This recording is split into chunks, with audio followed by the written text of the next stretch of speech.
తను ఎక్స్పెక్ట్ చేశాడు సీరియస్గా నేనే అవుతా అనుకున్నాడు ఈటల రాజేందర్. అతను కూడా అసంతృప్తిగా ఉండొచ్చు, అసలు అనుమానం. ఇన్ని గ్రూపులు ఉన్నాయి.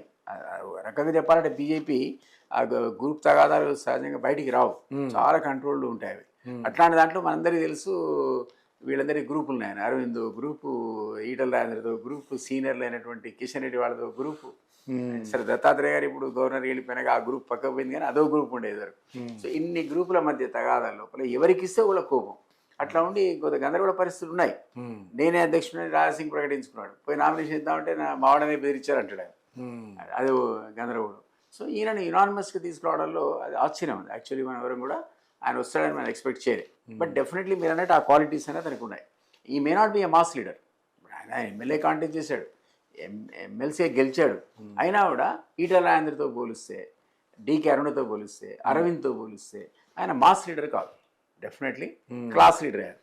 సో ఇది ఈ రోజున్నటువంటి పరిస్థితులకు సరిపోద్దా తెలియదు. Highly debatable point.